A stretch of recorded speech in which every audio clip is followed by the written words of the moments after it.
Pointe-Noire, ville d'environ 1 500 000 habitants, centre économique du Congo-Brazzaville développé autour de son activité pétrolière.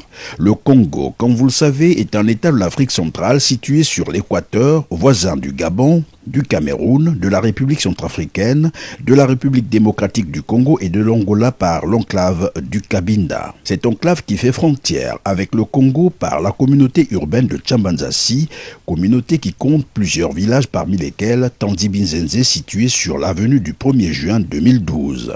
Nom de l'avenue tiré de la date de signature du décret de rattachement de Tchambanzassi à Pointe-Noire.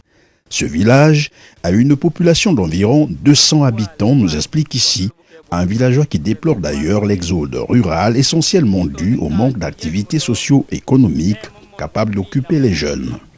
Dans ce village, les populations vivent encore, vous l'avez compris, de la cueillette, de la chasse et des travaux champêtres, des activités de consommation individuelle ou presque. Oui, avec le peu que j'ai préféré prendre un demi-hectare. J'ai lancé une boîte de poivrons, plus pour essayer de me faire nourrir, j'ai mis la morelle noire. Je travaille à la main, sans machine. Sans machine, je travaille à la main. Tout ça, j'ai fait ça à la main, sans machine. J'utilise les pelles, les pioches, les houes, les machettes. C'est tout ce que j'utilise.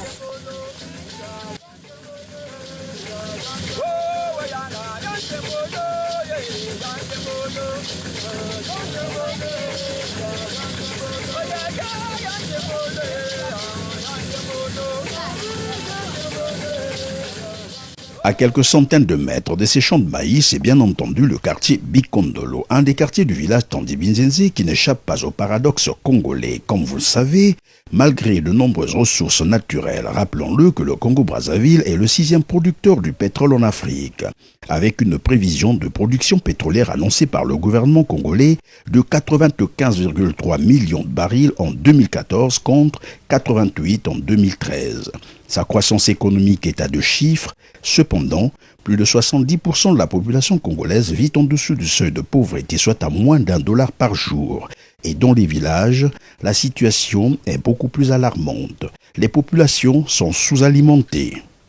C'est dans ce contexte, une délégation du Rassemblement pour les actions de justice sociale s'est jointe aux populations de Bikondolo, essentiellement jeunes, pour célébrer le premier jour de l'an 2015. Un jour où on oublie un peu la misère, les houes, les machettes, bref, c'est la fête au village.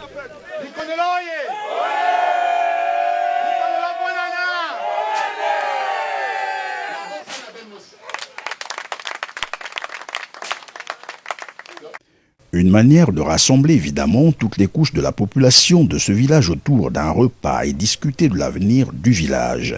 Nous nous sommes dit, puisque nous nous retrouvons au premier jour de l'année 2015, pourquoi pas faire quelque chose d'abord en termes de convivialité, de telle sorte que les liens avec ceux d'ici soient renforcés et par la suite voir ce qu'on peut faire par rapport à notre vision efficacement ici.